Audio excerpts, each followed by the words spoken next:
The silence in the Vorthak High Command Chamber was deafening. Admiral Vex'tar's crystalline form pulsed with agitated crimson light as he stared at the tactical display showing the aftermath of what should have been a routine planetary conquest. The third planet of the Sol system, Earth, was supposed to have fallen within hours. That was 3 standard cycles ago. "Explain to me," Vex'tar's voice resonated through the chamber like grinding glass, "how a species that has barely achieved faster-than-light travel managed to destroy half of our advanced fleet." Commander Vex'tar's tentacles writhed nervously as he approached the holographic display. "Admiral, our intelligence was incomplete. We classified the humans as a Class 7 civilization based on their technology level, but we failed to account for their unconventional tactics." The display flickered to life, showing the initial assault on Earth's orbital defenses.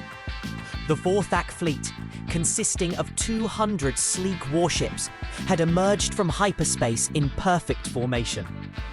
Their energy shields shimmered like soap bubbles around hulls that gleamed with the perfection of 10,000 years of technological refinement.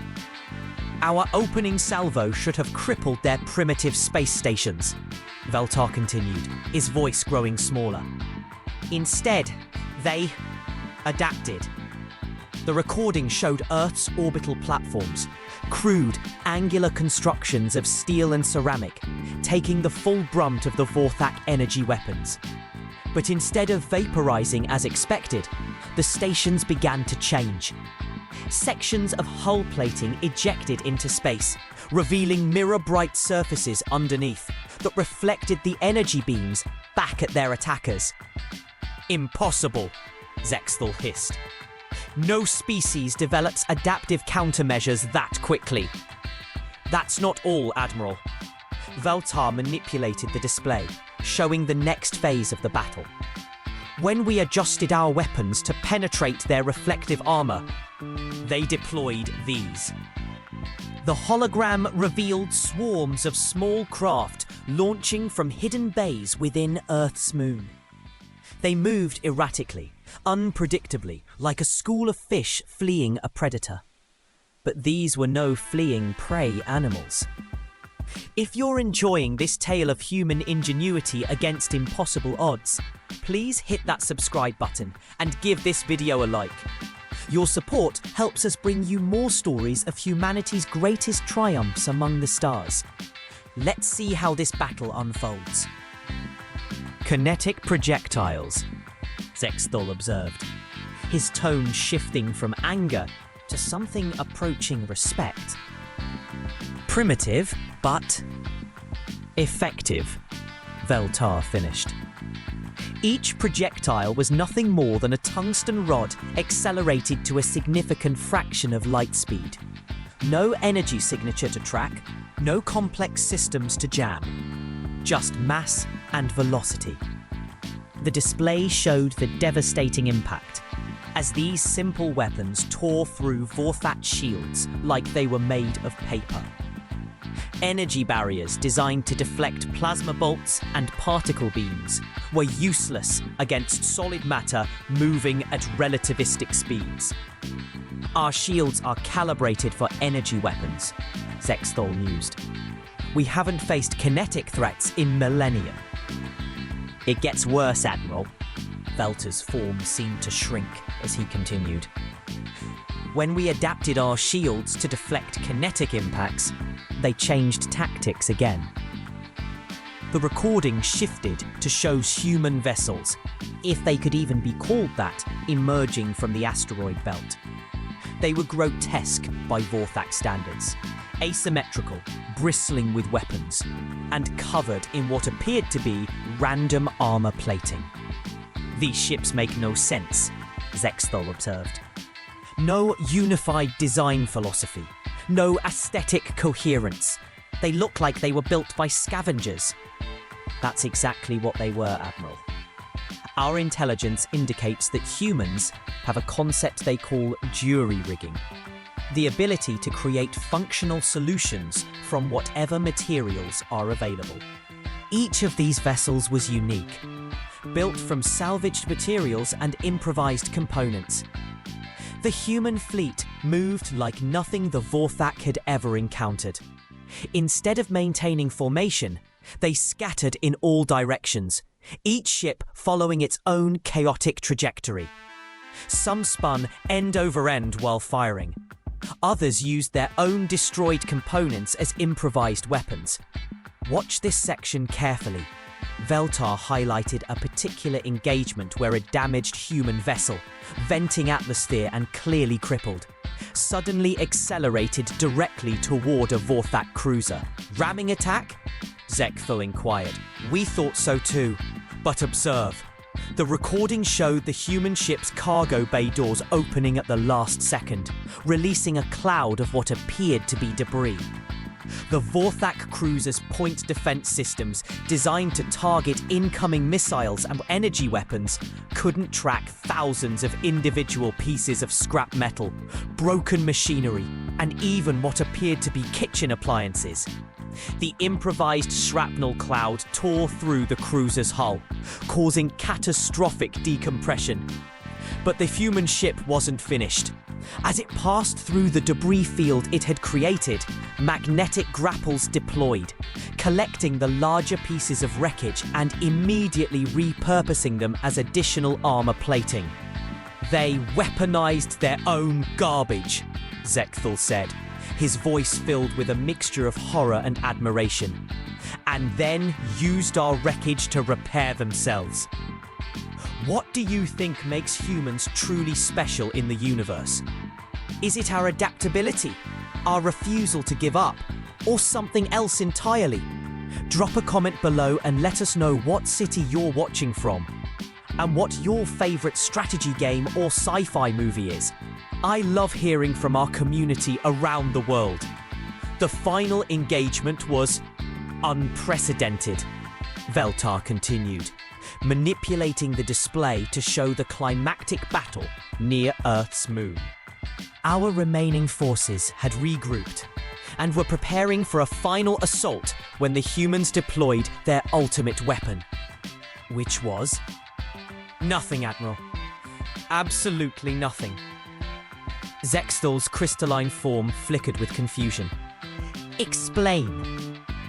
They transmitted a message across all frequencies.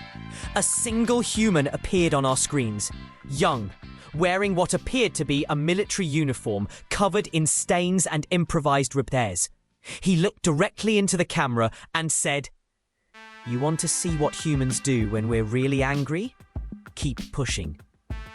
The recording showed the human fleet suddenly going completely dark. No energy signatures, no communications, no movement. For several tense minutes, they simply drifted in space like derelicts. Our sensors detected nothing. We assumed they had surrendered or suffered some kind of system failure. So we moved in to finish them. The display erupted in chaos as the apparently dead human ships suddenly blazed back to life. But they weren't just reactivating, they were transforming. Modular sections detached and recombined in new configurations. Cargo haulers became missile platforms. Mining ships revolved hidden weapon arrays.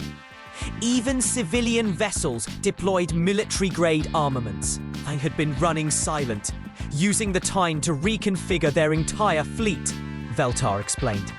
Every ship had been designed with modular components that could be rapidly recombined for different purposes. What we thought was poor design was actually incredible flexibility. The reformed human fleet struck with coordinated precision that belied their chaotic appearance. Ships that had been cargo haulers moments before now launched swarms of guided missiles. Vessels that had appeared to be mining equipment deployed tractor beams to hurl asteroids at Vorthak formations. But the most devastating weapon was psychological, Vex'tar continued. As our ships fell back in confusion, the humans began broadcasting on all frequencies. Not threats or demands for surrender. They were laughing. The recording captured the sound. dozens of human voices, filled with genuine mirth and excitement, as if the entire battle had been some kind of elaborate game to them. They were enjoying themselves, Vex'tar realized. Facing annihilation, outgunned and outclassed, and they were having fun. Our crews began to panic. How do you fight an enemy that treats mortal combat as entertainment? How do you intimidate a species that finds joy in impossible odds? The final moments of the recording showed the Vorthak fleet in full retreat, pursued by human vessels that had somehow multiplied in number. Closer inspection revealed that the humans had been rapidly constructing new ships from the wreckage of the battle itself, turning debris into functional spacecraft in a matter of hours. Current status? Vex'tar asked quietly. The humans have established a defensive perimeter around their system.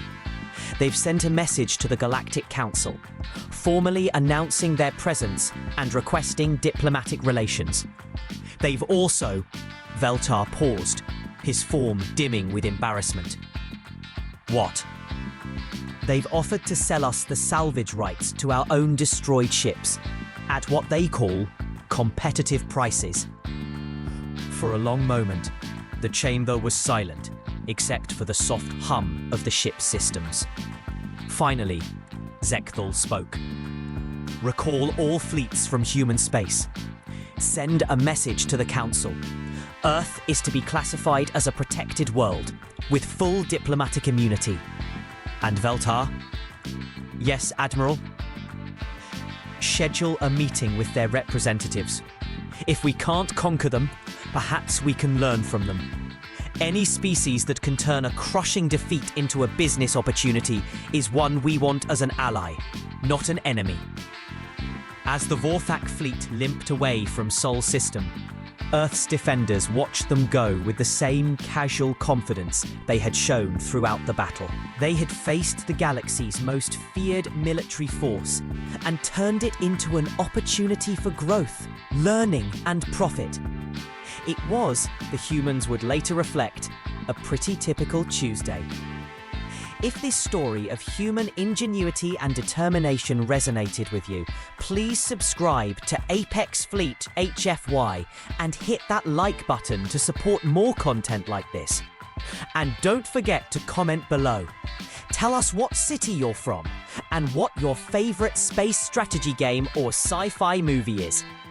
Your engagement helps us reach more fans of humanity's greatest adventures among the stars. Until next time, keep looking up.